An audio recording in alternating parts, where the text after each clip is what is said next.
Migrant evictions begin with pregnant women, children forced out of hotel. City Controller Brad Lander announced at a press conference Monday that he has launched an investigation into Mayor Eric Adams' policy to evict migrant families after 60-day hotel stays and claimed the policy is leading to pregnant women and young families being kicked to the curb.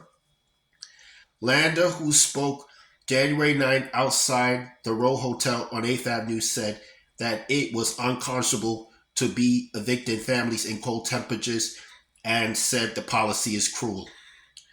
This decision to kick families out of shelter in the middle of winter to displace kids from their school in the middle of the school year is honestly one of the cruelest things that New York City Hall has done in generations, Lander charged as immigrant families left the hotel directly behind him. Lander, a staunch critic of Adams' decision to evict migrant families, said the city should not be so heartless. He said that he has officially opened an investigation into the city's implementation of the 60-day shelter limit, pledging to probe the protocols and procedures along with the ethics the policy is having on the people who are being evicted.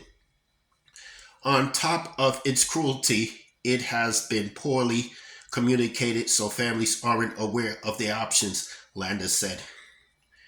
We're going we're going to launch this investigation because we need to know the answer to a whole bunch of questions. What information is actually being provided to people? Are their protocols for the 60 days? Immigrant families could be seen coming in and out of the hotel at the time of the press conference. One immigrant was an 8-month pregnant mother called Maria who said she had spent her last night in the Row Hotel. She was outside the hotel clutching her swollen belly and standing alongside her husband David. The pair said that they have been evicted less than a month before their baby is due. The couple were among the dozens of families who could be seen push their way through the Row Hotel's revolving doors, which many children hauling luggage behind them. Appealing, sullen, and concerned, many were concerned about their future. If Maria is 8 months pregnant, can't they just say you could stay here for one more month until you give birth? But there does not seem to be any such policy, Landis said, after learning of Maria's predicament. Lander at the press conference also brandished a copy of a letter his office sent to City Hall requesting more information. The letter, however, came less than 24 hours after Adams himself pledged that no child would sleep on the streets of the Big Apple.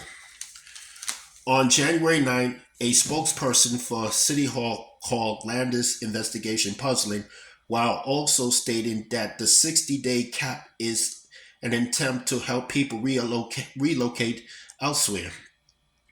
The city argues that process of helping immigrants find new accommodation is working.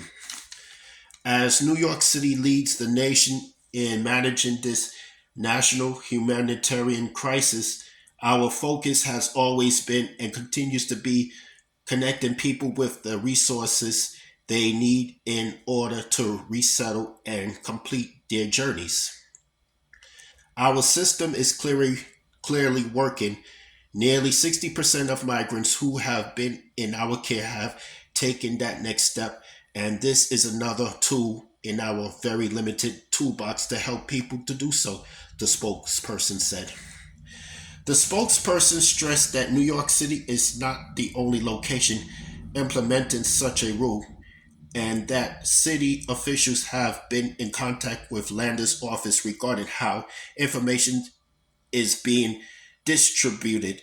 That's all I have to say for this video.